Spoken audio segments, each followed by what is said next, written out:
Hello, my friend. Today I will tell you another long-forgotten legend. Close your eyes and let the magic transport you to Middle-earth. Our journey begins.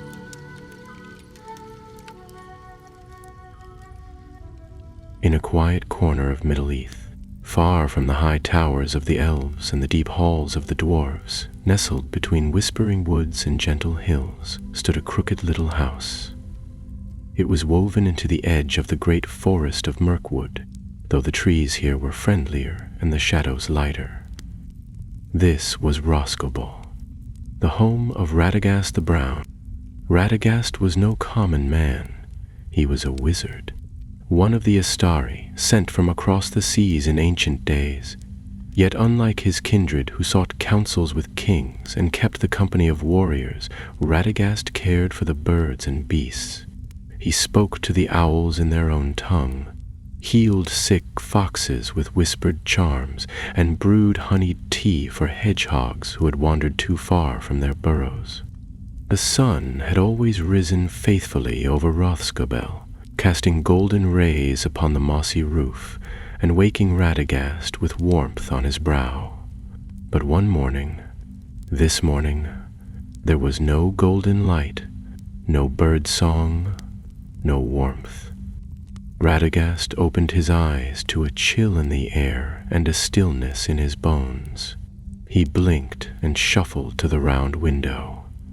Outside, the forest lay shrouded in dim gray. It was not night, and yet the sun had not come. The sky was a smothered quilt of dark clouds, unmoving and unbroken. "This is no natural storm," Radagast murmured, his voice hoarse with worry. He stepped outside, his patchwork robes trailing over roots and grass. The animals gathered around him with frightened eyes, rabbits twitching nervously, a badger growling low, and birds flitting in restless circles. Then from the east came a cry on the wind, a fierce, feathered call. Radagast lifted his staff as a great shadow swept over the trees. Down soared Gwaihir, lord of the eagles, his wings vast as sails and his eyes bright as flame. He landed before the wizard, shaking the leaves with the beat of his wings. "Radagast," he rumbled, "the world stirs with something old, something lost. The light has been taken." Radagast bowed his head. "Where? The north?" he replied. "Dol Dinin, a place tainted by the black sorcery of Angmar, long forgotten by most, yet not by all." The wizard sighed deeply. He had hoped never to hear that name again. "Then I must go." Gwaihir lowered his head, his golden beak nearly touching the ground. "You will not be alone."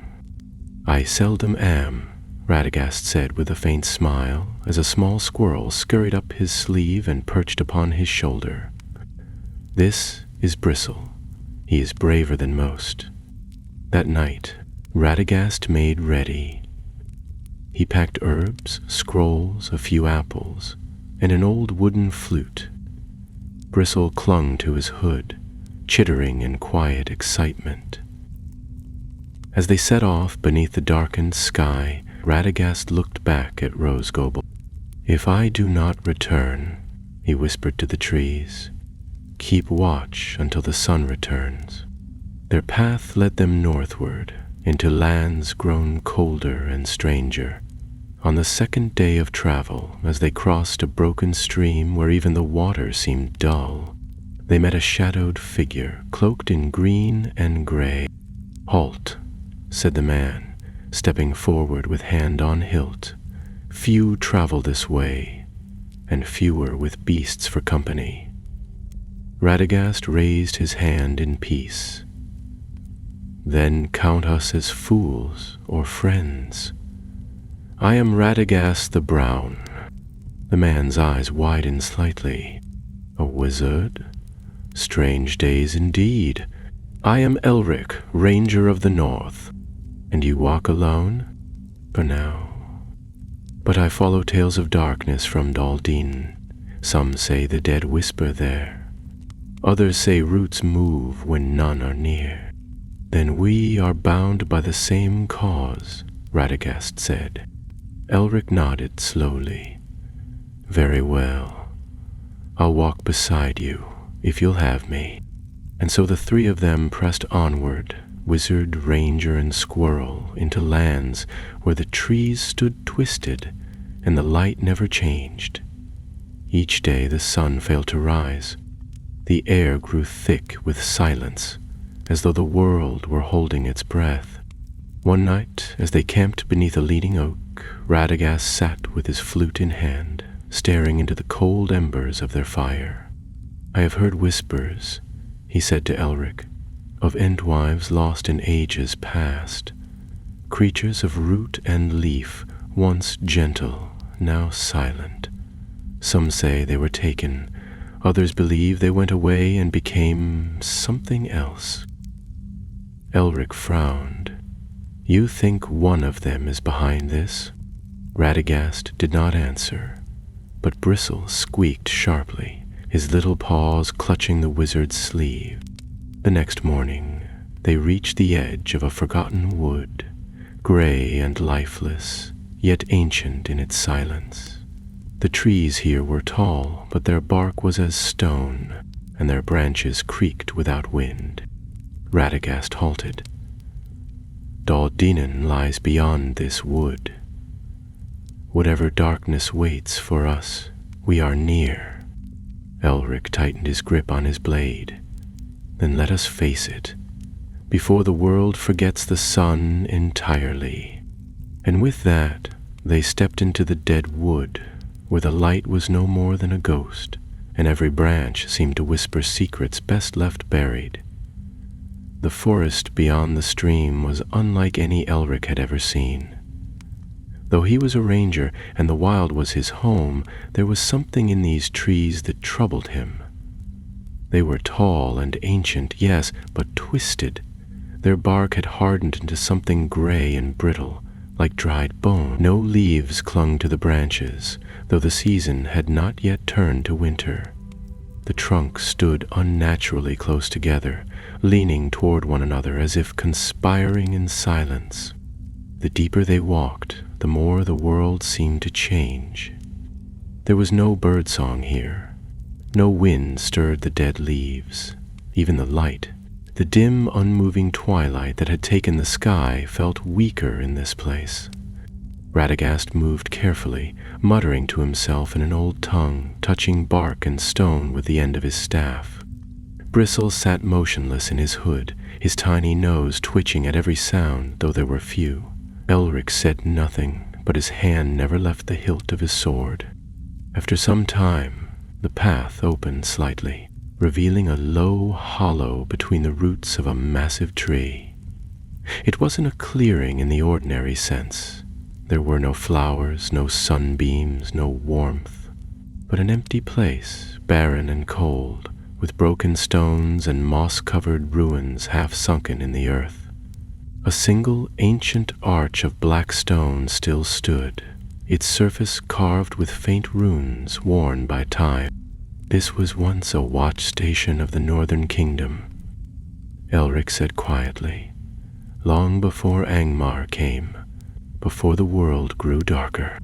Radagast nodded, running his hand across the carved stone. Daldinen. Few alive remember its name, but the earth does, and the things buried in it.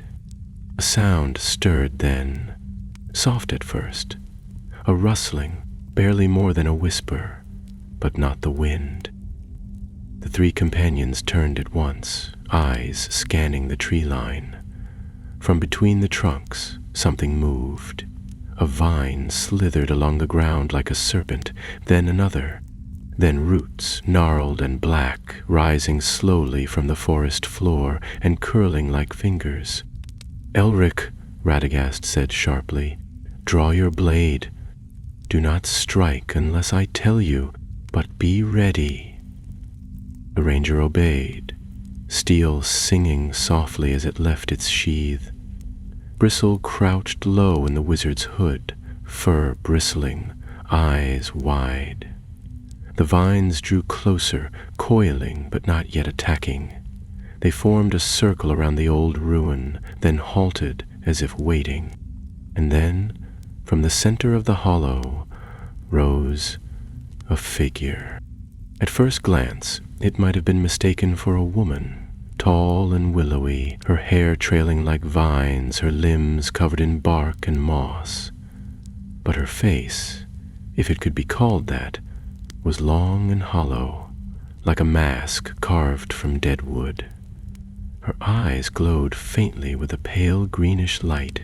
Her voice was like the creak of ice on old wood. "You trespass," she said, and though the sound was no louder than a whisper, it filled the glade. "This place is mine. The light is mine." Radagast stepped forward. "You are of the forest," he said, his tone cautious but not afraid. "Yet you drain the life from it. You take the sun from the sky." "I was forgotten," she said, her voice rising slightly. "Left behind while my kin wandered. They passed into songs and stories, but I remained. Beneath the soil, among the roots, I waited, and the world forgot me." She raised one hand, and the vines tightened. Elric shifted, but Radagast held up a hand. "You were an Entwife," he said gently. "You once tended gardens, not graves." "I tended life," she answered, "and all I saw was death. The war came, fire burned my flowers, the rivers ran black, and when it ended, nothing. No voice called for me, no tree remembered my name." Her limbs trembled, and from the earth around them saplings burst forth, twisted and dark, reaching hungrily toward the sky. The air grew heavier, thick with the scent of rot. "I call the light to me now," she hissed. "I draw it into the earth. I will feed the roots with it. I will make a new forest, one that cannot be burned, one that cannot be forgotten." Radagast took another step forward. "You cannot take the sun from all the world to warm your sorrow. Life must be shared, not hoarded." The Entwife's gaze fixed on him, the green glow in her eyes flaring. "You would stop me." "I would help you," he said, "but I will not let you unmake the sky." There was a sudden movement then. A vine lashed out like a whip, striking toward Radagast's chest. But before it could land, Elric leapt forward, blade flashing. The vine fell away, severed, writhing like a snake. The glade erupted into chaos. Roots sprang from the ground, grabbing at ankles. Branches struck like spears. Elric fought with all the skill of his kind, blade cutting through wood and darkness. But the forest itself seemed alive with fury. Radagast stood firm, calling out in an ancient tongue, and the light around his staff flared golden, casting back the shadows. Metal leapt from his shoulder and darted between roots, squeaking furiously. The squirrel vanished beneath the Entwife's robes, and moments later she shrieked, stumbling back as if stung. Elric took the chance and slashed through a curtain of vines, reaching Radagast's side. "We can't hold her here," the ranger shouted. "The forest fights with her." Radagast nodded grimly. "We must break her tie to the land. If she draws power from the roots, then we must cut them." The wizard dropped to one knee, slamming his staff into the earth. A pulse of golden light spread outward, and for a moment the ground quivered. The vines recoiled, hissing. But the Entwife raised her arms, and from the sky itself a shadow fell, deeper than before. The light dimmed. The sun, already gone, seemed to fade even from memory. "She is calling the last of the light into herself," Radagast murmured, his voice tight with dread. "We are running out of time." And as the trees groaned, and the last gleam of day vanished from the sky, the glade plunged into utter darkness. Darkness closed in like a fist, not the soft dark of night, but a thick, crushing blackness that seemed to smother the very breath from the air.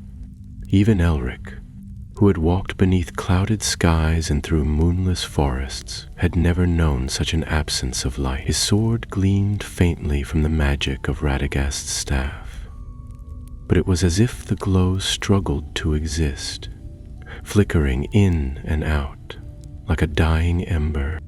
The Entwife's figure towered before them, lit only by the strange glow of her eyes, and in the emptiness she whispered words that made the trees shudder and roots rise like serpents.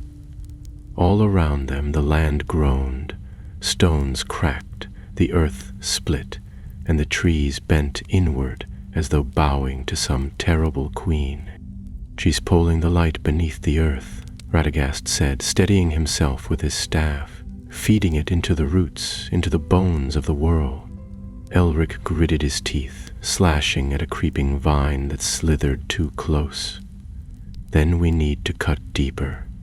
Strike the root, not the branch." Radagast nodded, and his hand moved swiftly through the air, tracing a rune in golden light. He spoke a word in a language older than the mountains, and the ground beneath the Entwife cracked with a sharp sound like breaking ice. From the fissure rose a burst of wild energy. Light mixed with wind, and the Entwife cried out, clutching her side as if wounded. For a brief moment, the darkness faltered. A faint shimmer of sky appeared above the trees, pale and distant like a memory of dawn. The Entwife recoiled, her limbs thrashing, her voice a bitter wail that echoed across the ruined glade. "You would rip open my heart," she moaned, "to feed the sky again?" Radagast stepped forward, his eyes fierce now, his staff burning with gold. "You have no right to bind the light to your grief. The world is not yours to reshape in shadow." With a cry, she slammed her staff, grown from her own limbs, into the ground, and the shock wave sent Radagast staggering backward. Elric caught him before he fell, and together they rose again, even as the air thickened and the trees began to move. Not just branches this time, but entire trunks, dragging their roots through the soil, circling the glade like sentinels of a dark forest god. "They're not real," Radagast whispered. "She's using memory and madness. These are phantoms of her will." "Real enough to crush us," Elric muttered, swinging at a branch that cracked like iron. Bristle reappeared, leaping from the undergrowth onto Radagast's shoulder. His fur was singed and his whiskers twitched with frantic energy. He pointed toward the base of the largest tree, one that stood directly behind the Entwife's twisted form. At its roots, barely visible in the chaos, Radagast followed the squirrel's gaze. "There! That's the heartroot. She's feeding her power through it." Elric nodded without hesitation. "Then we end it there." As the Entwife raised both arms to call another storm of darkness, Elric ran. The forest closed around him, branches grasping and vines clawing, but he ducked and rolled and sliced through every obstacle in his way. Radagast lifted his staff and shouted an incantation, causing the underbrush to recoil and the trees to hesitate just for a moment. It was enough. Elric reached the base of the heartroot and drove his blade deep into the pulsing knot of bark and earth. There was a shriek, sharp, terrible, and full of sorrow, that tore through the forest like thunder. The ground trembled. A brilliant light burst from the root, rushing up the blade into the sky like a fountain of dawn. The Entwife screamed, not with rage, but with a sound that was heartbreak given voice. Her limbs convulsed, her roots tore from the ground, and she stumbled backward, her body collapsing like a dying tree. A great wind swept the glade, scattering the dark leaves, and with a final gasp, the sky above cracked open. Sunlight poured down. It was not bright at first, just a sliver, a pale beam that kissed the tops of the trees. But it grew quickly, as if the world had remembered how to breathe. The dead leaves shuddered and lifted. The branches, once rigid, bent gently. The light bathed the glade in gold and green, and the Entwife lay still, her body no longer twisted but quiet, shaped like a woman of wood turned to rest. Elric pulled his sword free, panting, and staggered back to Radagast. The wizard knelt by the fallen Entwife, one hand on her bark-like brow. "She was not evil," he said softly, "only lost, broken by time, left behind by her kin." Elric sheathed his sword. She would have killed the world to make it remember her, and now she sleeps again, Radagast whispered. "Not bound in sorrow, the roots will forget, but I will not." The forest grew still once more. Birds, cautious at first, returned to the branches. A faint breeze stirred the grass. The sun rose higher, warming the glade with gentle light. Bristle hopped down beside the Entwife's hand, touching it gently with his paw, before climbing back to Radagast's shoulder, silent for once. The glade had changed. It was no longer a place of shadows.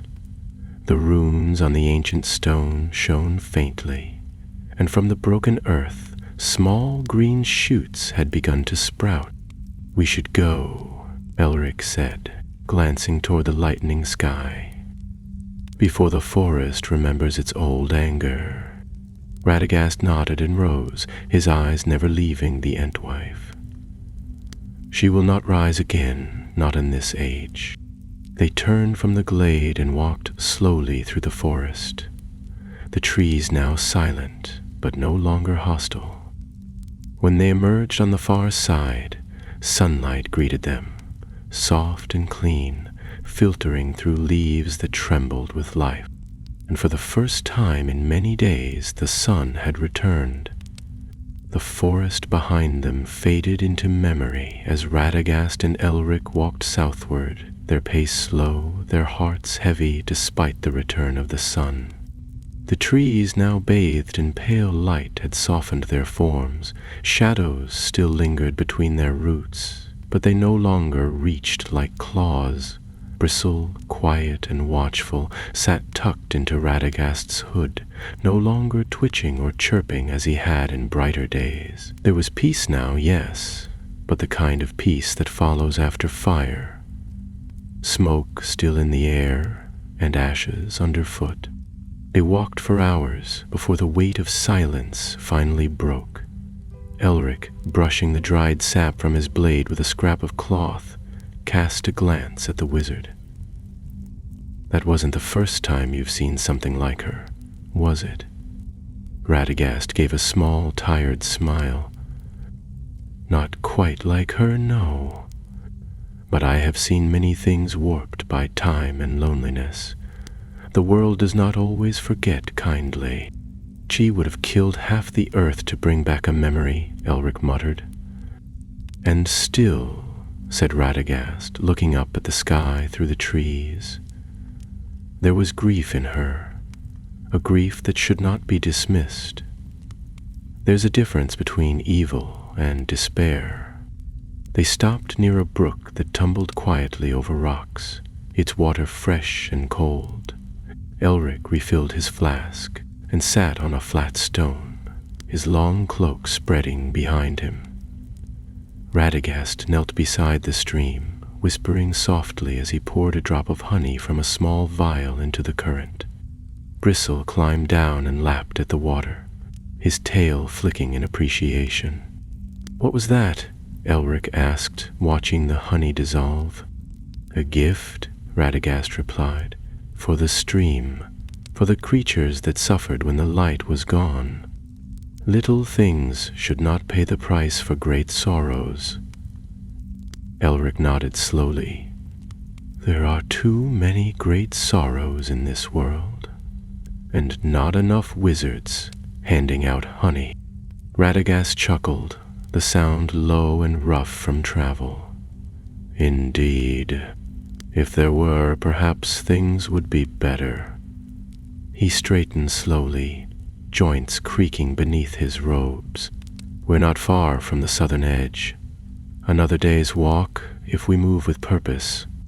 They moved on, and as the hours passed, the signs of the world returning to balance became clearer. Birds flitted through the trees again, singing unfamiliar songs that seemed to rejoice in the light. Small creatures emerged cautiously from burrows and nests. A fox watched them pass from the shadows, blinking slowly, unafraid. Yet the damage was not entirely undone.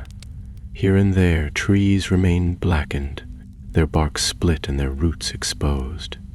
Certain hollows still held an unnatural chill, and though the sun had returned, it seemed to hesitate over these places, as if uncertain it was welcome.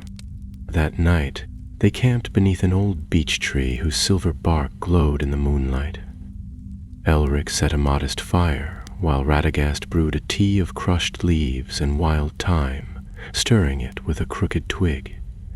The wizard sipped slowly, his gaze distant, while Bristle curled up beside the fire and fell asleep with his tail over his nose. You said she wouldn't rise again in this age, Elric said, staring into the flames. But will she rise again someday? Radagast took a long breath. She's bound to the roots of the land. I broke the spell that tied her to the sky, but her spirit is not gone, only quieted. Perhaps one day when the world is different, she may awaken anew, and perhaps then she will remember who she once was. Elric didn't answer for a while. The fire popped and hissed as a log settled. Do you think the Ents ever looked for her? The others, I mean. Radagast's brow furrowed. Long ago they did. In the early days of the Fourth Age, the Ents searched far and wide, but the Entwives had wandered too far, changed too much. Time is cruel to living wood, and memory fades, even for trees. Then she truly was alone, Elric murmured. She was, Radagast agreed, and that was her undoing. The next morning, as the first light touched the leaves, Radagast knelt and gathered a handful of soft earth. He shaped it carefully, pressing seeds into the mound, then placed it in the crook of a tree's roots. Bristle brought a single acorn and nestled it among the seeds before patting it down with his tiny paws. What's that for?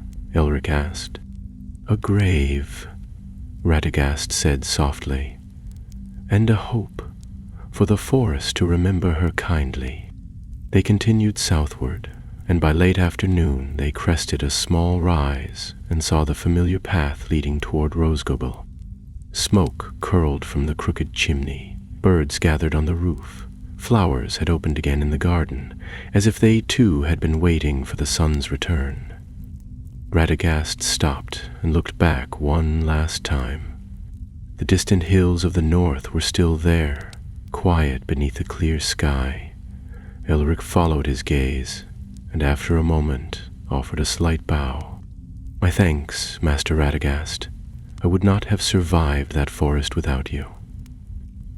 Or without your squirrel, Radagast smiled. Then remember this, Ranger. Sometimes the smallest voices carry the oldest truths. Elric offered his hand, and the wizard took it. Then, with a nod to Bristol and a final glance at the forest beyond, the ranger turned and disappeared down the eastern path. Radagast watched him go. Then he stepped into his home, where the air smelled of herbs and rainwater, and the sun at last poured through the windows. Though Radagast had returned to Roscabel, and the sun once again climbed the sky as it ought, peace did not sit easily on his shoulders. He spent the next few days tending to the garden, speaking with the trees, and checking on his animal companions, but his thoughts often wandered north. The forest had survived the Entwife's grief, but not without scars. There were hollows still damp with shadow, and birds who no longer sang in certain branches, and deep beneath it all the memory of roots that once stirred with unnatural hunger lingered like a dream one couldn't quite forget. On the fourth morning after his return, Radagast was kneeling beside a patch of bellflowers, when Bristle, who had been unusually quiet since their journey, suddenly bolted across the garden, chattering furiously. The wizard straightened and followed the squirrel's gaze just in time to see a small silver bird drop from the sky and land softly on the mossy path. To the thrush, one of the messengers Radagast had taught to carry word across the wild, and in its beak it held a ribbon of parchment, no longer than a finger. Radagast approached slowly, and the bird, recognizing him, hopped forward and offered the scroll. He took it carefully, unfurled it, and read the words scribbled in a hurried, narrow hand. Trouble in the west, trees dying along the Anduin, strange black growths spreading in Fangorn's shadow. Come soon, bring light. He read the message twice before rolling the parchment and slipping it into his sleeve. Gwaihir's warning was never given lightly. The lands west of the Anduin were ancient and powerful, and if something unnatural had begun to spread even there, then the matter was urgent indeed. He did not wait. Within the hour, Radagast had gathered his staff, cloak, and a satchel of potions, salves, and dried berries. Bristle, sensing the familiar rhythm of departure, scampered onto his shoulder without being asked. The wizard gave one last look to his crooked house, the trees gently swaying in the wind, and whispered, "Guard this place until I return." The path westward wound through the southern woods of Mirkwood, brighter now than before, but still thick with shadow in certain places. Radagast moved swiftly, his staff tapping the roots with quiet purpose, his feet knowing the way even when the trails seemed to vanish. He passed old stone wells, forgotten glades, and once a hollow stump where a family of foxes peered out and blinked sleepily at him as he passed. By the third night, the air had changed. There was a dampness in it, not the natural wetness of dew or rainfall, but something that clung to the skin unpleasantly, as though the very wind carried decay. Even Bristle wrinkled his nose and buried his head in Radagast's hood to escape the stench. The trees here were different too, not twisted in the same way as those near Doldinan, but pale and brittle, their bark cracking in long vertical lines as if some sickness grew within them. Radagast paused to examine one, resting a hand against the trunk and closing his eyes. He felt no pulse of life within, no whisper of water, no hum of sap rising through the veins, only silence. Whatever was happening, it wasn't natural. He camped that night near a shallow pond, the water dark and still, and though he set no fire, the stars above were clear and bright. As he sat eating dried apple slices and muttering to himself about root-borne blights and water spirits, a soft flutter stirred the air. A great shape swooped down from the stars, wings spread wide and eyes glinting like lanterns. "Radagast?" came the voice, deep and urgent, as Gwaihir the Windlord settled beside the pond. "Your message reached me," Radagast said without rising. "Tell me what you've seen." The great eagle folded his wings and lowered his head. "The land near the Anduin blackens, not swiftly, but steadily, trees rot from the inside, animals flee or grow sick. There are tales of men touched by shadow, who walk with empty eyes and speak to things beneath the ground. Radagast frowned. It sounds like root rot, but deeper, like something is poisoning the soil itself. Gwaihir nodded. It spreads west, toward the edges of Fangorn. Treebeard sent no word, but I fear he senses it. The old forest does not speak as it once did. I must go there, Radagast said. I must see it with my own eyes. I will carry you as far as the river, Gwaihir offered. But beyond that the air grows foul. Even I must keep to the high winds. Radagast stood, staff in hand. Then let us go. There is no time to waste. Bristle leapt to his shoulder as the great eagle lowered his back, and soon they rose into the sky, carried by wings strong as the mountain wind. The forest dropped away below them, dark and green and endless, and the stars wheeled above like watchful eyes. By dawn they saw it. The land west of the Anduin, once bright with meadows and old woods, had grown sick. Patches of black marred the green, creeping like ink spills across the land. Trees stood lifeless, their bark flaking, their limbs bare. The river ran sluggish and brown. It was as though the very earth had been wounded and now bled slowly beneath the sun.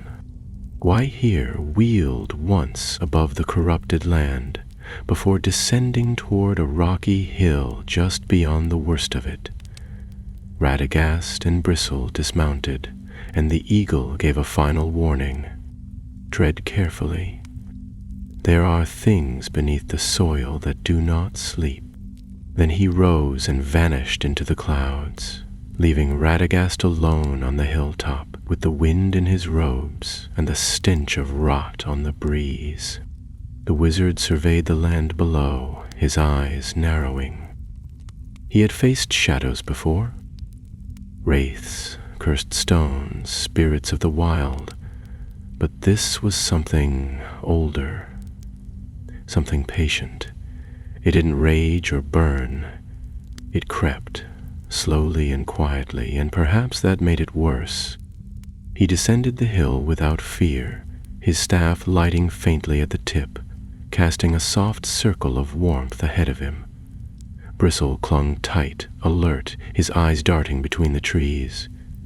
The sickness thickened as they moved, and the plants nearest the heart of the blackness had begun to twist into strange shapes, leaves curling inward, bark splitting into open sores. Then, just as the last light of the day began to fade behind the hills, Radagast saw it. A great fissure in the ground, long and narrow, steaming with a dull greenish mist. From deep within came a sound, faint and rhythmic, like a heartbeat made of stone and soil. Radagast leaned closer, listening. Then his eyes widened. He straightened slowly and whispered one word, "Dormant." Bristle looked up at him, confused. "There's something under there," Radagast said, "something alive." The crack in the earth pulsed faintly beneath Radagast's feet, like a heartbeat buried far beneath the surface. It was not loud, nor did it shake the ground, but it was steady and old, the sort of rhythm that had been there long before paths were paved or forests named. He knelt at the edge, peering into the mist, the greenish vapor rising in gentle, curling plumes that gave off a faint, acrid stench. Bristle crept down from his shoulder and sniffed cautiously at the edge, then backed away at once, his tail stiff and his nose twitching violently. "There's magic here," Radagast murmured, brushing his fingers along the cracked stone. "But it's not living magic. It's clotted, bound up in itself, like old blood in a wound." He sat back on his heels, staring at the fissure with growing concern. Gwahir's warning echoed in his mind. Things beneath the soil that did not sleep.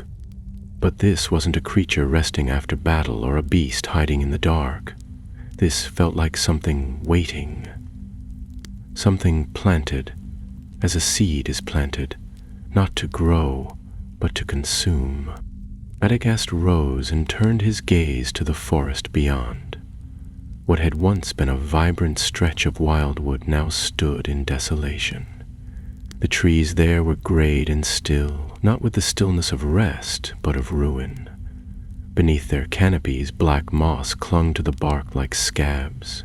The birds had long since fled, and the undergrowth was too quiet. The only movement was in the mist that crept along the ground, spreading from the fissure like breath from a hidden mouth. "I need to get closer," Radagast said, more to himself than to Bristle. "If this is spreading outward from the wound, then the source must be somewhere near its center." He followed the edge of the fissure southward, keeping a safe distance, his staff tapping gently against stone and root.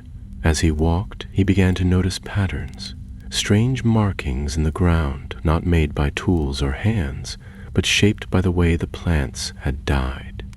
Vines curled into spirals, trees bent into unnatural arches, and once he saw a ring of mushrooms turn to ash, with a single blackened flower growing in the center.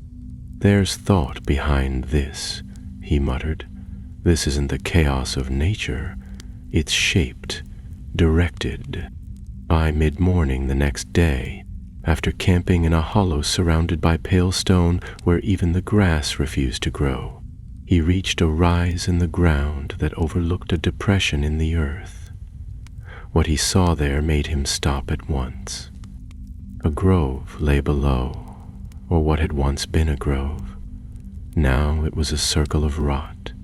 At its center stood a massive tree, its bark scorched black, its limbs twisted upward like broken fingers. Around it the earth was split in jagged cracks, and from those cracks poured the same sickly green mist. The air was thick with it, buzzing faintly like a swarm of invisible flies. The tree pulsed slowly, as though it breathed. Radagast tightened his grip on his staff. Bristle whimpered and pressed close against his neck, fur bristling. The wizard began to descend the slope, placing his feet carefully. With each step the air grew colder, and a pressure began to build in his chest, as though the very land was watching. When he reached the bottom, he paused at the edge of the mist, drawing a charm from a pouch at his belt. A small crystal, smooth and amber-hued. He held it forward. The charm flared once, faintly, then dulled, and the light within was snuffed out like a candle in wind. Radagast hissed through his teeth. "Even light recoils from this place. This is no natural blight." He circled the grove, searching for signs, for runes or relics, for anything to hint at the tree's origin. And after some time he found it. Half buried in the dirt, beneath the gnarled roots of a dead bush, lay a shard of blackened stone, etched with markings he hadn't seen since the dark days of the north. "Black speech," he whispered, brushing the soil away, "but not recent. This is older. Second age, perhaps, maybe even older still." Bristle hissed, and Radagast turned just in time to see a ripple move through the mist. It passed through the air like a wave, unseen but felt. The leaves of the broken tree trembled. A low hum began to rise from the cracks, and then, without warning, the ground near Radagast's feet split open. A long root-like limb shot forth, covered in bark but shaped more like sinew than wood. Radagast leapt back, staff raised, as the tendril snapped at the place where he'd just stood. A second tendril followed, then a third, each one emerging from the cracked soil like serpents from a pit. They didn't attack blindly. They sought him out, moving with an intelligence that had no place in plants. He struck one with the tip of his staff, releasing a burst of golden flame that sent it recoiling with a shriek like boiling sap. The others hesitated. Radagast stepped back into a clearer patch, breathing hard. That tree is alive, but not as trees should be. It's feeding on the land, drawing power from something ancient, something that should have stayed buried. He turned quickly and made his way back up the hill, weaving between the roots that now stirred in warning. By the time he reached the top, the mist had begun to climb after him. He didn't stop running until the grove was hidden behind trees once more, and the light returned to its natural hue.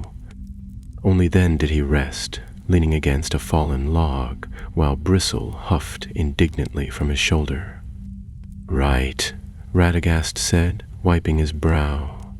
"So, we've found the source. Now comes the difficult part, figuring out what, by all the stars, it truly is, and how to stop it." That night he made his camp far from the blackened grove, choosing a ledge beside a stream where the air still tasted clean. He spent hours poring over old scraps of parchment, tracing ancient symbols in the dirt, and muttering to himself in half a dozen languages. He had a name for what he'd seen. Not a certain one, but a suspicion, and it chilled him more deeply than the night air. There were legends, half remembered even among the Istari, of roots that reached too deep, of powers that fed not on light or water but memory, seeds left behind when Morgoth fell, not to rise in fire and fury like Sauron, but to seep slowly through the cracks of the world until they found a host. He looked at the page he had drawn, and then to Bristle, who tilted his head, waiting. "If I'm right," Radagast said, voice low and grim, "this isn't just a sickness. It's a memory of the dark taking shape again." The next morning dawned thin and gray. The light washed out, as if the sun were still uncertain about reclaiming the sky. Radagast awoke beneath his weathered cloak, curled beside the roots of a beech tree whose leaves trembled slightly in the morning breeze. Bristle sat on a stone nearby, nibbling quietly at a sliver of dried pear, his fur slightly ruffled and his eyes fixed in the direction of the corrupted grove they had fled the day before. The squirrel didn't need to speak for Radagast to know what he was thinking. Whatever grew in that place was awake now. Radagast stirred from sleep and rubbed the stiffness from his joints, then walked slowly to the stream's edge. The water there was clear and cold, but even as he drank, he noticed the beginnings of decay.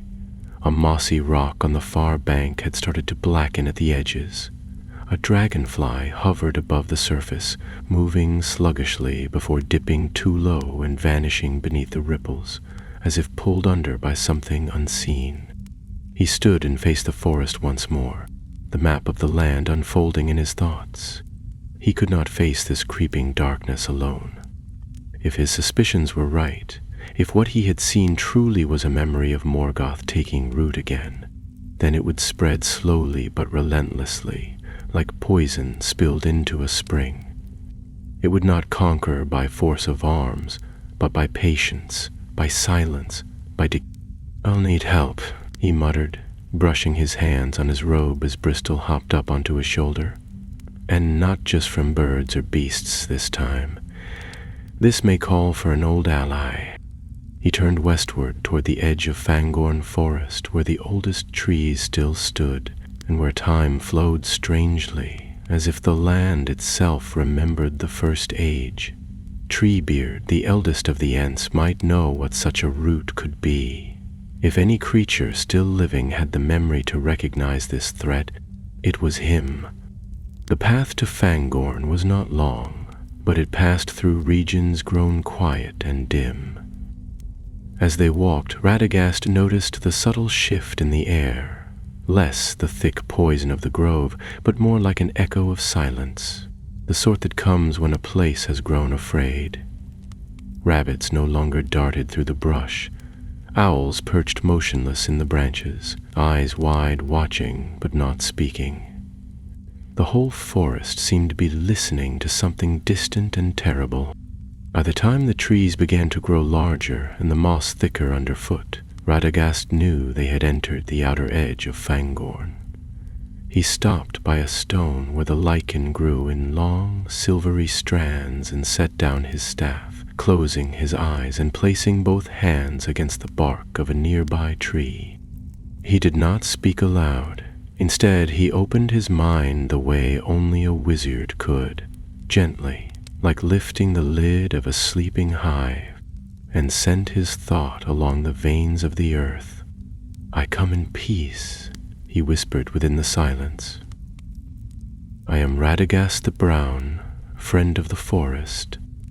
I seek the eldest root. I seek Fangorn." There was no answer at first, only the creaking of distant limbs and the sigh of wind through high branches.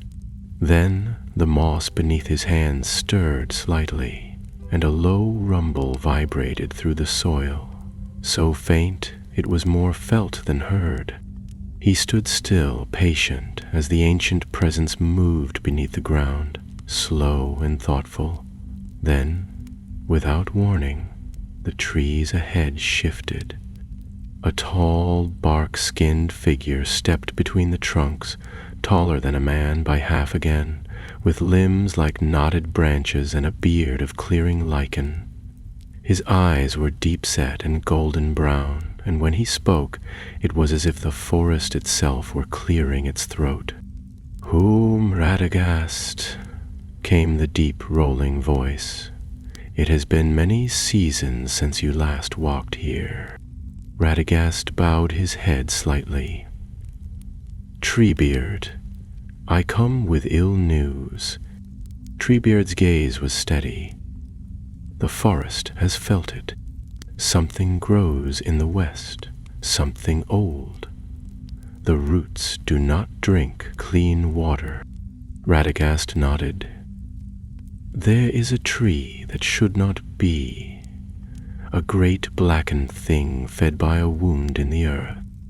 It lives where no tree should live, drawing on powers that taste of the ancient dark. I believe it is a relic of Morgoth himself." Treebeard's limbs creaked as he shifted. He looked off into the distance, his mouth a solemn line beneath the hanging strands of his moss beard. "Such things were buried deep, long ago, too deep, we thought, for any to reach." "Perhaps not reached," said Radagast quietly, "but found, or stirred. The soil remembers more than we know." Treebeard fell silent again, his thoughts moving with the slow deliberation of old trees. Birds landed in his branches and sat silently. The forest around them stood still. Finally he spoke. "There is a place," he said, "deep beneath the mountains, where the roots of all forests once met. An ancient place, a seed vault hidden by the Entwives in the days before they vanished. If this corruption grows from something like that, it must have been buried there." Radagast furrowed his brow. "But the Entwives are gone. None have found them, not in many ages." "Gone, yes," Treebeard said, his voice lower now, as though he feared the forest might hear. "But not forgotten. They left signs, puzzles, riddles. The vault is guarded, and it was never meant to be opened by force, only by those who remembered the right songs." Radagast turned his eyes to the path ahead. "Then I must find this place, and if it holds the key to ending this rot, I will see it opened."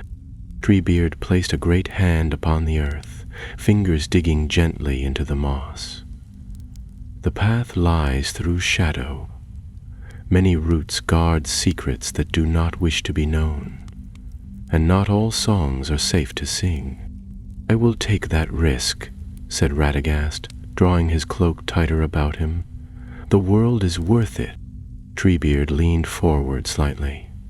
Then follow the river south until it forks thrice. At the third fork you will find a glade with no birds. Beneath its soil lies the gate, but beware. If the darkness has already touched it, the way may be sealed not with stone, but with grief. Radagast gave a slow, solemn nod. Thank you, old friend. I will go with care. And so, with the trees parting slowly before him, Radagast set out once more. Briscoe curled into the folds of his hood, and the weight of ancient secrets pressing against his thoughts like vines wrapping round an old tree. The river Treebeard had spoken of wound its way through the southern edge of Fangorn like a silver ribbon dropped upon the moss. It was a quiet water, slow-moving and wide, its banks hemmed in by thick grasses and ancient stone. Radagast followed it with steady steps, his eyes ever searching the shadows between trees. The sun glimmered above, not yet swallowed by clouds, but even in its full light the forest felt half asleep, as though watching him from behind its leaves, unsure whether to greet or warn him. Ursel had resumed his place in the folds of the wizard's cloak, though his usual twitchy energy was subdued. He peered out only occasionally, nose flicking, ears flat, as if the squirrel, too, could feel the hush that lay over the land. Though nothing stirred along the riverbank, Radagast could not shake the feeling that they were being observed, not by creatures of flesh, but by the memory of something long buried, something that had once taken root in these woods and had never fully died. By the time the first fork in the river appeared, marked by a cluster of leaning birch trees, the light had begun to soften. The sky, though clear, had lost its brilliant blue and turned the color of old parchment. Radagast paused there, knelt by the water, and watched it carefully as it split. One branch continued west, narrowing into a twisting stream that vanished between boulders. The other curved southward, deeper into the forest. He chose the southern path, remembering Treebeard's words, and continued in silence. The trees thickened here. The trunks grew taller and straighter, the undergrowth dense and tangled.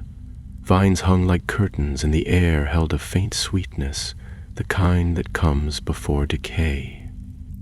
When the second fork appeared, it did so without warning. The path turned sharply at a fallen oak, and the river broke in two again, one stream veering into a shallow marsh, the other burbling gently through an arch of stones, worn smooth by centuries of flowing water.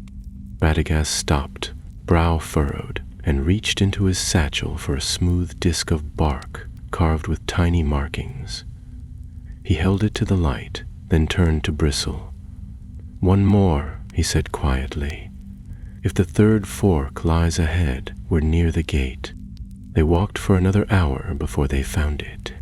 The third fork was stranger than the rest. The river split cleanly around a rise in the ground, a low, earthen hill covered in silver grass that swayed without wind. There were no trees on the hill, no birds above it, and not even the sound of insects in the air. The moment Radagast stepped into the glade, the noise of the world seemed to dim, as though a great hand had cupped itself around the land and muffled its voice. Bristle whimpered and buried his face beneath Radagast's collar. The wizard stood in the stillness, letting his eyes adjust. The light here was dimmer, though no shadow was cast.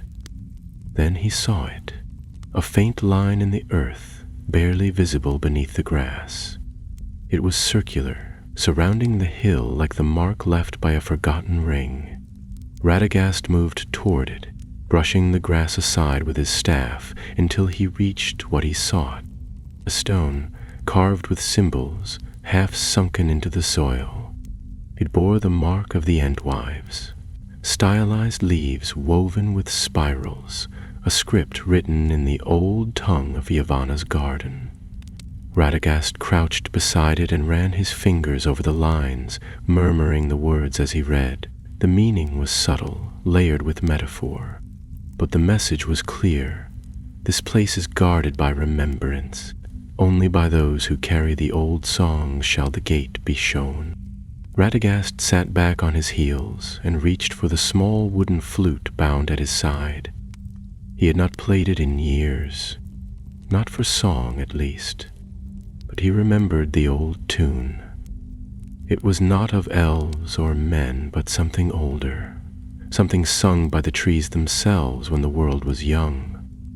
He pressed the flute to his lips and began to play, soft and slow. The melody drifted into the air like mist over water. It was a song without words, built from rising and falling notes, like leaves stirred by an invisible breeze.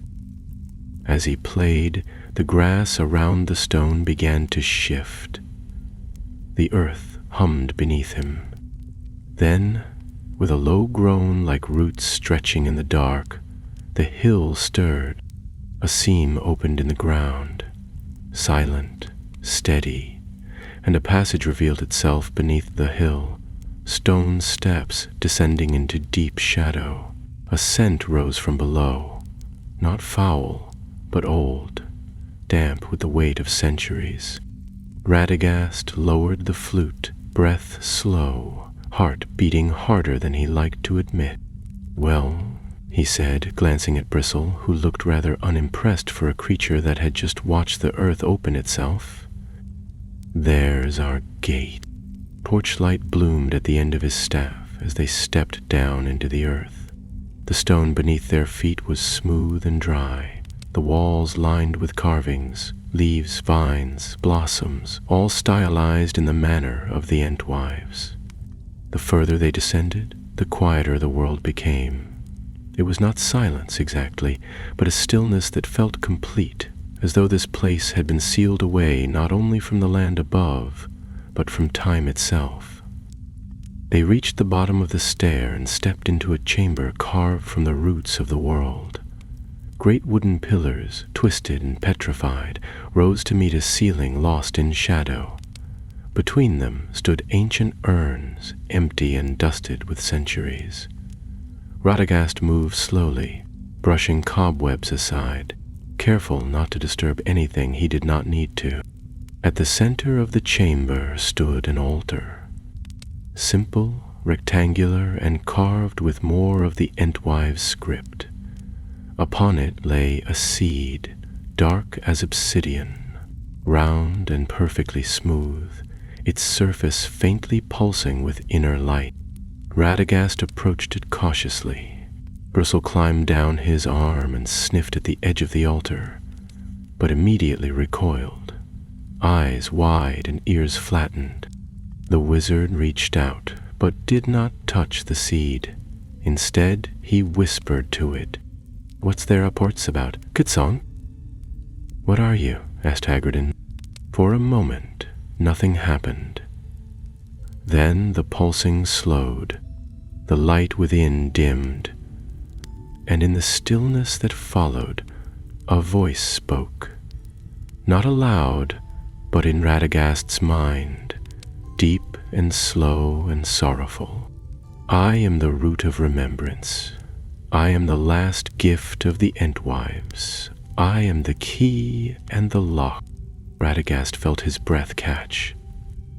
This was no ordinary relic. It was a binding seed, a vessel created to hold something, perhaps even to imprison. But if the corruption above had awakened, then the prison had cracked. Something had begun to escape. He withdrew his hand slowly and turned to Bristle. "We're too late," he said quietly. "Whatever was kept here has already touched the land." He stared at the seed, the soft glow now barely flickering. But we may not be too late to seal it again. The glow inside the seed had dimmed to the faintest ember, yet it pulsed still, slow and steady, like the breath of something buried. Radagast stood before it, his brow furrowed, the end of his staff resting gently on the stone floor.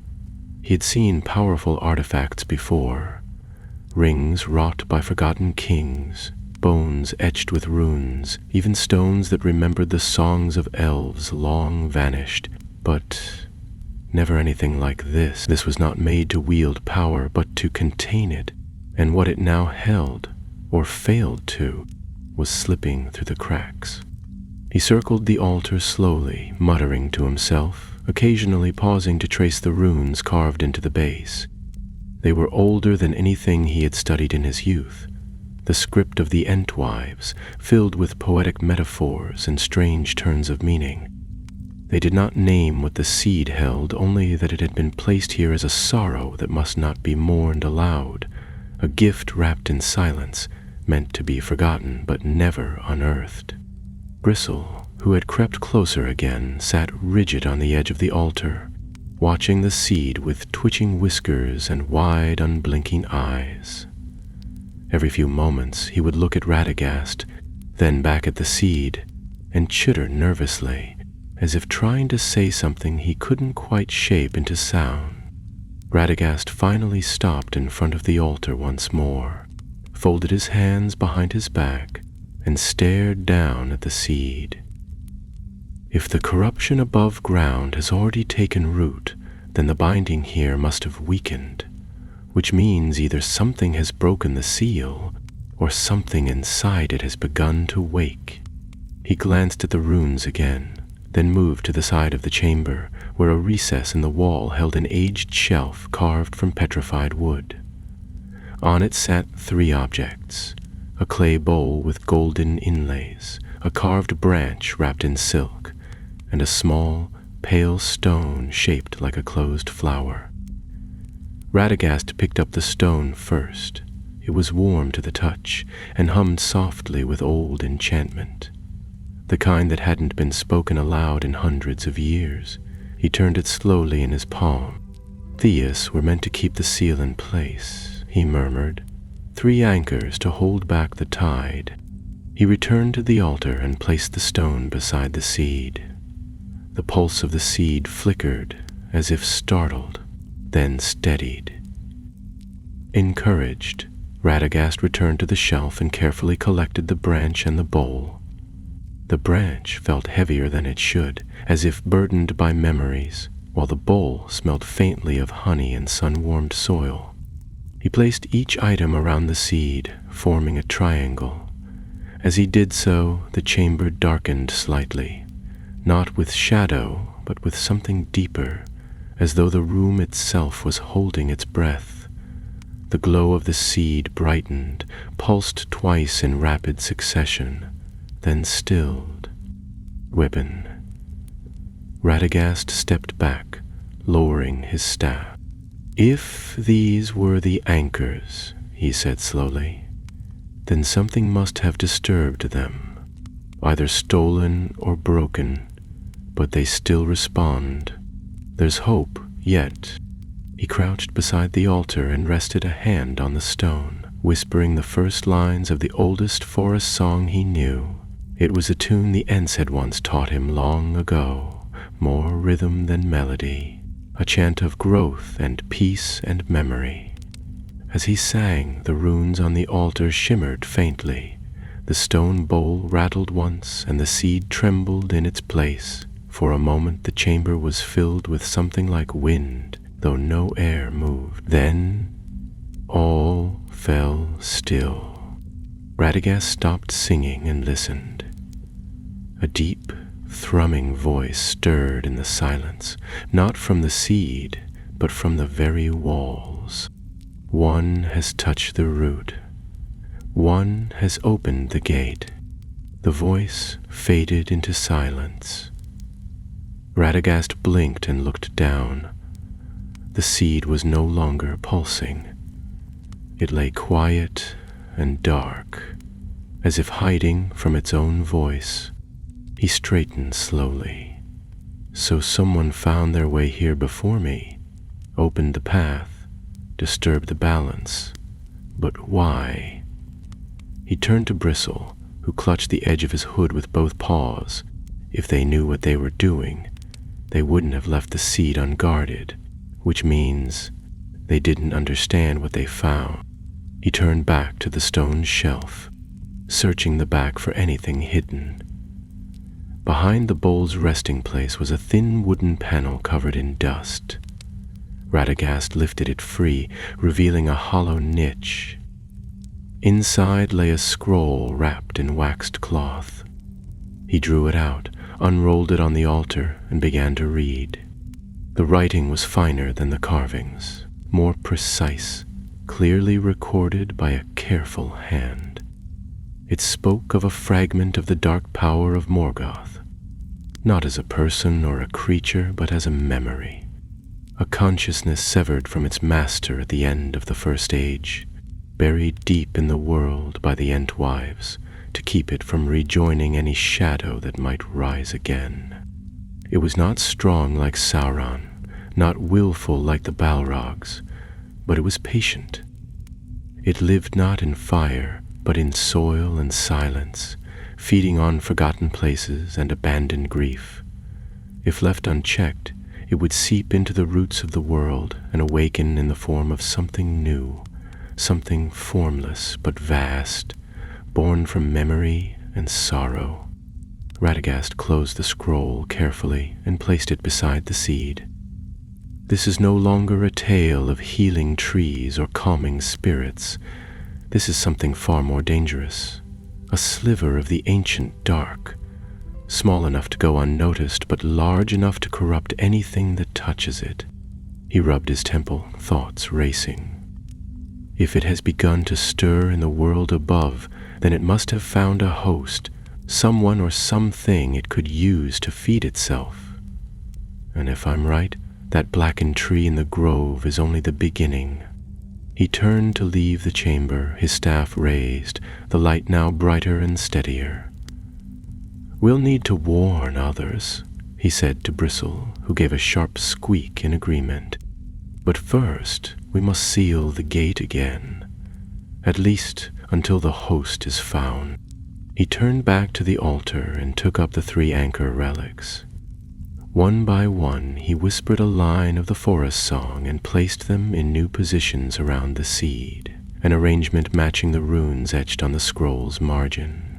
The moment the 3rd relic touched stone, the seed pulsed once, then stilled. A faint shimmer passed over its surface, and the triangle of relics glowed briefly before fading to stillness. Radagast took a breath. The chamber felt whole again. "Not repaired," he said softly, "but restrained." He turned and made his way back up the stairs, Bristle close behind, the light of his staff chasing away the gathering dark. When they emerged into the glade, the sky above was clouded once more. The wind had picked up, and in the distance a strange bird called, a sound Radagast had not heard in many years. It was low, guttural, and sorrowful, and it chilled him far more than the dark chamber beneath his feet. Something was moving through the forest, and it was not alone. Radagast stood at the mouth of the glade, his eyes fixed on the canopy above, where the strange call echoed once more. It was not the song of any creature he knew, not eagle, nor owl, not crow, nor heron. It sounded more like the imitation of a bird than a bird itself, too deep and too cold, the tone wrong in ways he could not quite explain. Bristle shifted uneasily on his shoulder, paws tight in the folds of Radagast's cloak, and his gaze darted to the eastern tree line, where the shadows were beginning to stretch and thicken. The glade, once quiet in its strange stillness, now felt exposed. The air was different too, no longer heavy with silence, but charged, like the forest before a storm. Radagast lowered his staff and stepped away from the stone circle, his mind already searching for the safest route back through the woods. The gate beneath the hill was sealed for now, yes, but whatever had disturbed it might still be near. Worse, it might be watching. He didn't speak. Instead, he moved swiftly and quietly, slipping between trees and weaving through underbrush that bent away from his passing, as if the forest itself wanted him gone before something else arrived. Birds still stayed away, and even the insects had fallen silent, which was perhaps the most troubling sign of all.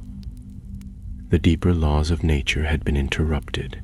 That kind of silence only came when old instincts warned of something unnatural. By the time the sun had dropped below the horizon and dusk crept across the forest floor, Radagast had put several miles between himself and the glade. He stopped beneath the roots of a half-fallen tree, its trunk twisted but still alive, and lit a small flame at the tip of his staff. The fire burned low and warm, casting a protective circle of golden light. He crouched there, watching the trees, while Bristle gnawed nervously on a strip of dried apple, and occasionally glanced skyward, as though expecting something to descend from the branches. Radagast removed the scroll he had found in the seat vault and spread it carefully over a flat stone. Though he had read it once already, he began again from the beginning, hunting for anything he might have missed. The language was riddled with metaphors, layered and poetic, but one line in particular struck him now with a sharper edge. The seed remembers the voice of the maker, and the shadow remembers the voice of the seed. He tapped the line with a finger and frowned. That means it's not just a prison, he whispered. It's a beacon, a bond between the sliver of shadow and the world it once came from. Bristle looked up at him, whiskers twitching, and squeaked once. Radagast nodded grimly. Exactly. If something found the vault and touched the seed, even briefly, the darkness would have remembered that contact. It could follow them, latch on even, feeding through the connection like a vine winding through cracks in a wall.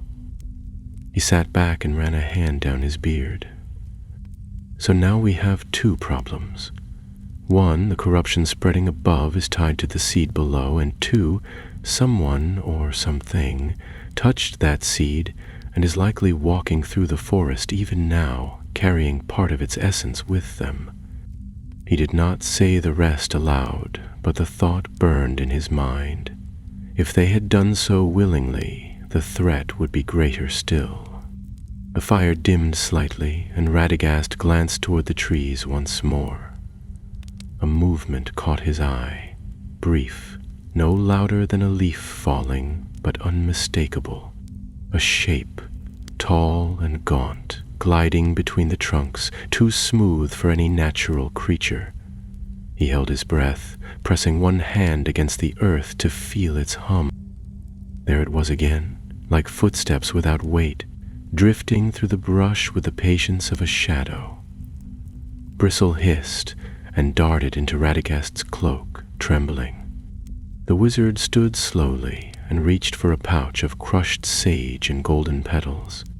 He scattered the herbs into the fire, and at once the flame flared into green-blue smoke that curled outward in protective spiral. For a moment, the shape at the edge of the trees halted. Radagast could see it more clearly now. It had the outline of a man, but its limbs were too long, its posture hunched and tilted like a withered tree. No face could be seen, only the faint glint of pale light where eyes might have been. The creature leaned forward slightly, as if sniffing the air, then faded back into the shadows. Radagast did not lower his staff until the woods had returned to stillness. "It knows I'm here," he said aloud. "But it isn't ready to strike yet. It's testing. Watch." He did not sleep that night. Instead, he sat in a ring of salt and ash, chanting quiet wards and binding the trees around his camp to stand sentinel. Bristle curled in his lap, tail wrapped around his own head, but even the squirrel only dozed lightly, flinching at every breeze.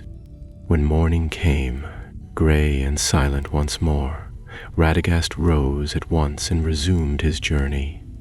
He no longer had the luxury of slow thinking. The forest was changing with every passing day, and if this memory of Morgoth was gaining strength, then it would not stop at withering trees and poisoned water. It would spread, and eventually it would find a voice. By midday, the woods opened into a wide marshland, where the trees stood far apart and shallow pools reflected the sky like broken mirrors. Radagast paused at the edge and consulted the bark disc Treebeard had given him, comparing the markings to the patterns of the land.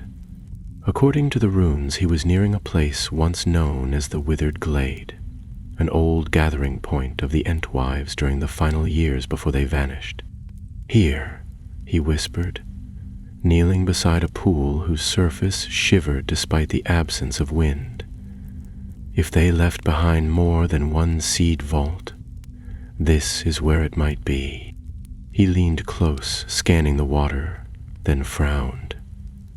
There, beneath the surface, half concealed in mud and algae, was a stone shaped like a leaf. He touched it, and at once the water stilled. The air shifted. From the far side of the marsh, a voice spoke. "You've found it, wizard, but you are too late." Radagast stood, eyes searching the mist, staff raised. The voice was male, hoarse and bitter, full of weariness, twisted into anger.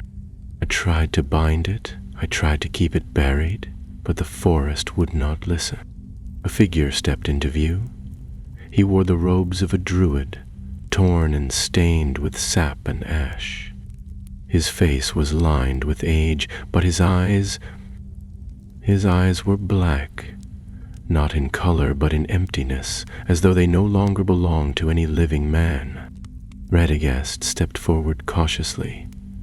"Who are you?" The man laughed, a dry, joyless sound. "I was once called Erandil, a keeper of the green flame, a guardian of Yavanna's memory. But I touched the seed. I saw what it remembers." Radagast stiffened. "You opened the gate." "I had to," Erandil rasped. "The Entwives left behind more than you know, and now it remembers me. It grows through me. It feeds on me." The blackness in his eyes flickered. From beneath his robes, thin tendrils of vine crept along his arms, pulsing with the same faint green light Radagast had seen in the corrupted grove. "You must stop it," Erendil said, voice trembling now, "before it finds root in the world, before it speaks." Radagast took a single step forward. "Then help me. Help me bind it again." But Erendil only smiled, a cracked, bitter smile, and whispered, "I can't. I belong to it now." Then, with a sudden motion, he raised both hands, and the marshland erupted with vines.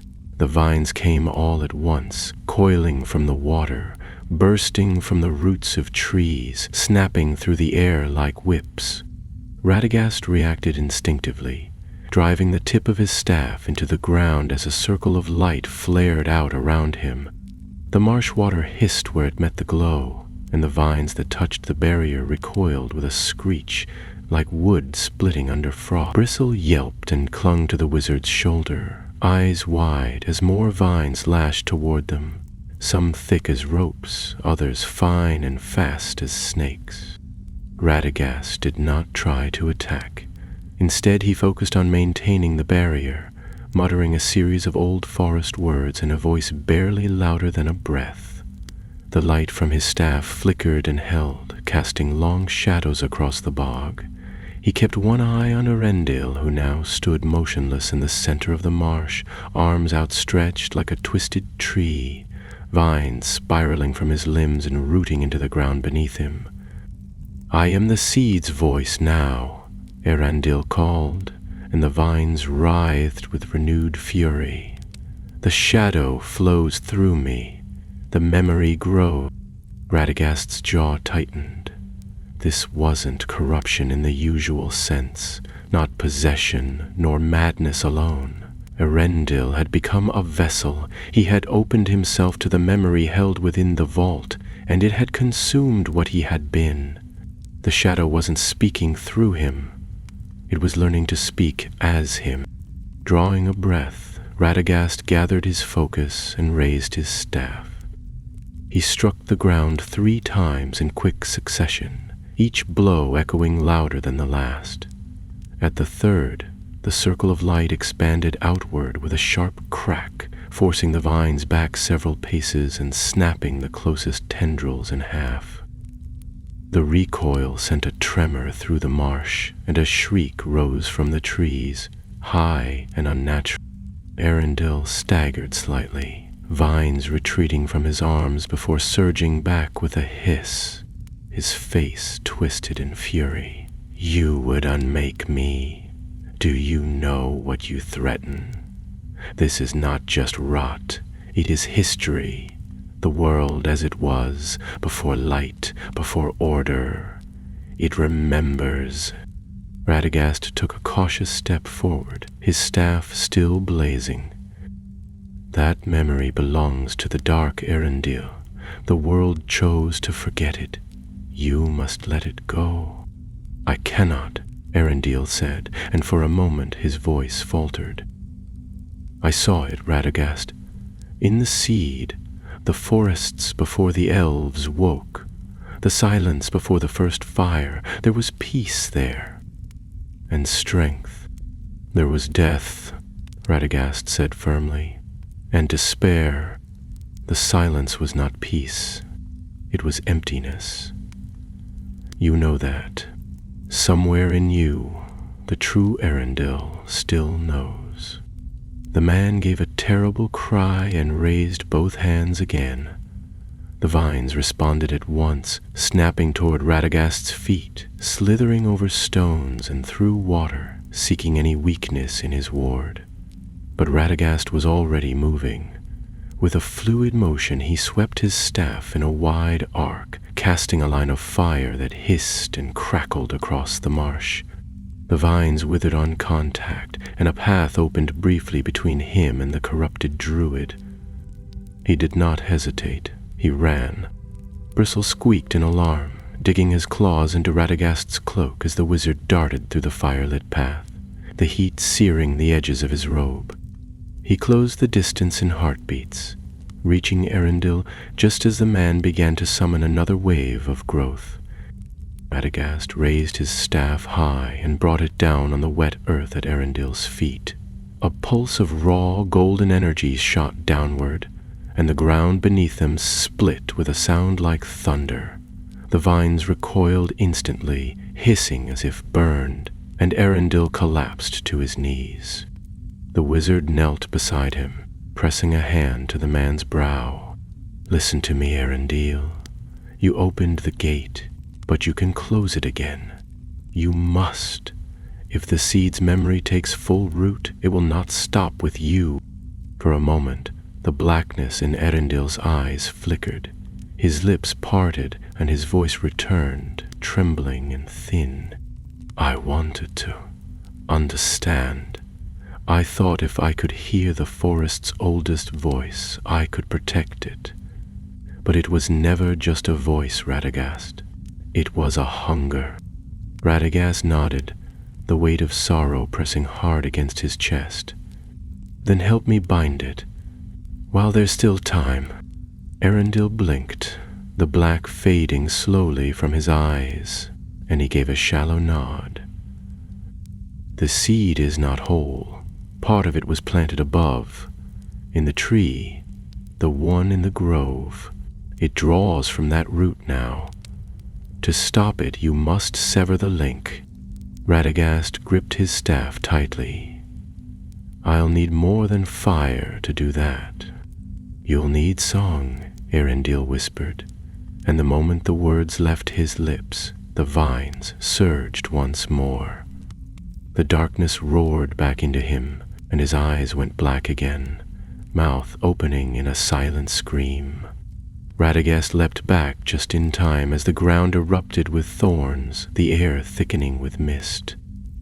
Bristle tugged urgently at his cloak, and the wizard turned and fled through the marsh, racing along the narrow ridge between pools as the vines chased at his heels. He didn't stop until he reached the edge of the forest again, where the light filtered through the trees and the air felt less like breath stolen from a tomb. There he collapsed against the roots of a massive oak, chest heaving, eyes fixed on the path behind him. Bristle perched on his shoulder, breathing hard and wide-eyed, as Radagast wiped his brow and muttered, "Well, at least now we know what we're up against." The tree in the grove was not merely corrupted. It had become an extension of the seed's memory, the other half of a broken whole. And Arundel, whatever remained of him, was its mouthpiece. The only way to bind the seed again would be to sever that living root above, cut off the dark's reach before it could grow further. Radagast rested briefly, then stood once more. "We'll go back," he said, brushing moss from his sleeves. "To the grove, to the tree. We end this where it began." Bristle chirped, low and determined. The sun was setting again, staining the sky in pale orange as the wizard turned toward the horizon.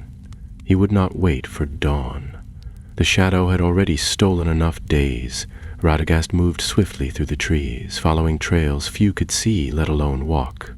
The sun was a fading smear behind the canopy, sinking fast into the arms of twilight, and the forest had grown restless.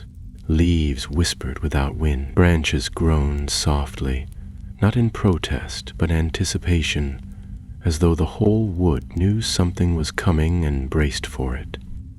Bristle clung tight to the wizard's shoulder, his ears flattened and his eyes darting between the trees. He didn't chatter or squeak, not now. He understood what this night meant.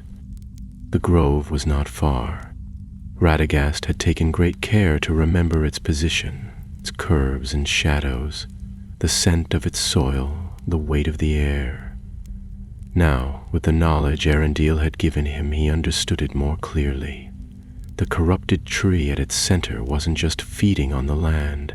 It was an anchor, a tether, drawing the memory of the ancient dark into the world above. And unless that root was severed, cleanly, wholly, it would continue to grow, slowly but certainly, until it swallowed not just the grove, but the forest, and from there, whatever else lay within reach. By the time he reached the rise above the grove, night had claimed the sky, but no stars showed. Clouds hung thick and heavy, and the darkness below seemed to churn with a light of its own, a sickly, greenish pall that seeped from the ground like breath from a buried beast. The great tree still stood at the grove's center, black-limbed and towering, its branches rising like broken spears. The mist coiled about its roots, and now the roots were moving, curling, flexing, slowly weaving their way into the cracks of the world. Radagast did not hesitate. He descended the slope, staff raised, and stepped into the grove with fire blooming at his side. The mist hissed as it met the light, recoiling slightly but not breaking. The tree groaned low, a creaking sound like an old ship caught in an endless storm, and from its bark flowed dark sap that steamed as it touched the ground.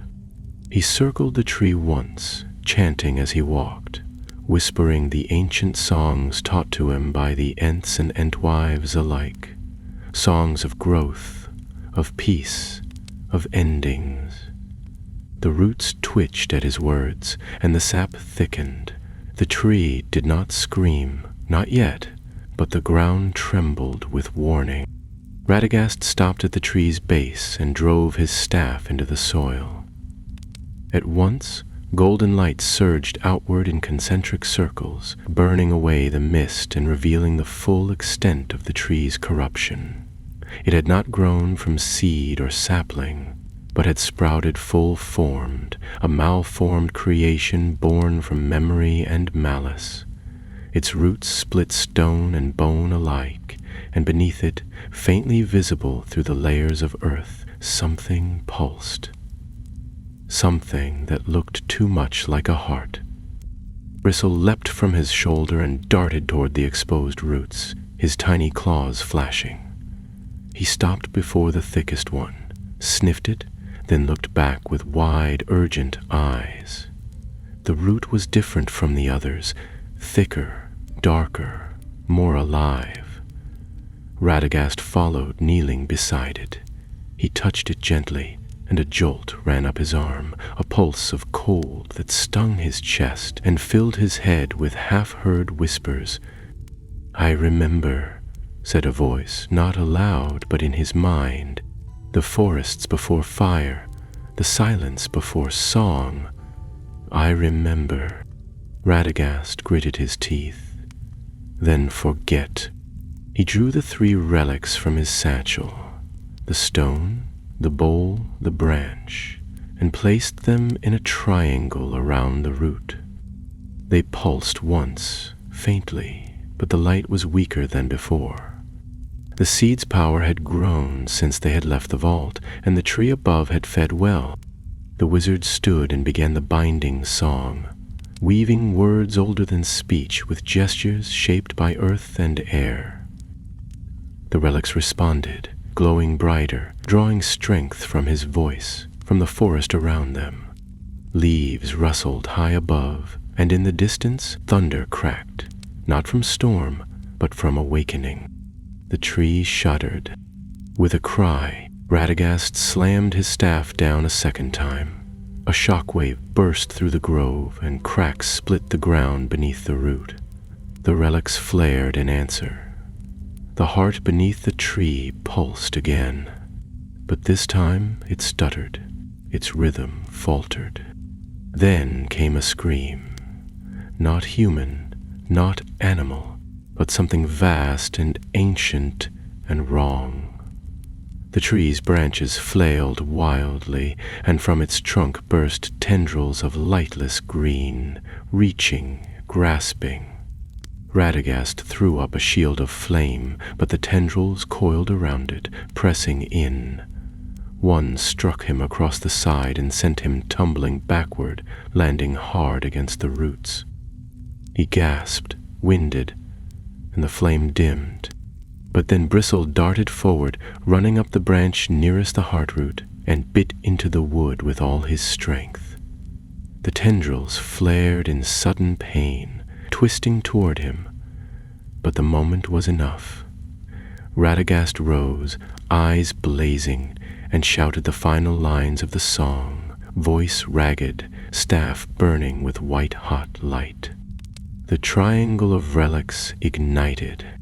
A column of pure gold burst from the heartroot, shooting upward through the tree's trunk, splitting it from within.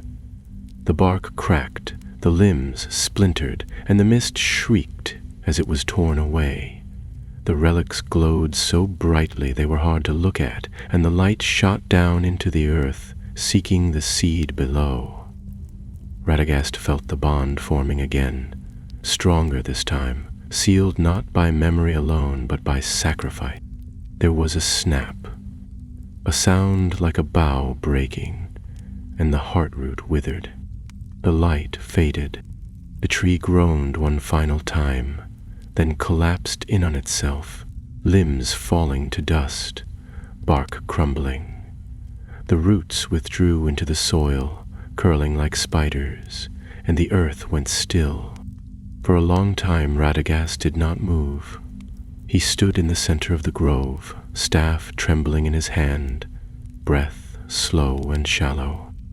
When at last the mist cleared fully and the air felt clean again, he lowered his staff and looked around. The grove was quiet. Not silent, quiet. Birds stirred in the distance. The wind returned, gentle and real. The land had not healed, but it had stopped bleeding. Radagast knelt at the place where Bristle had last stood, and searched the soil with careful hands. At first he saw nothing. Then he found him. Small, still, curled beneath a fallen twig. He lifted the squirrel gently and held him to his chest, heart heavy. "You brave, foolish creature," he whispered. "You bought me time." He carried Bristle to the base of a young tree, a sapling untouched by the corruption, and dug a small hollow there.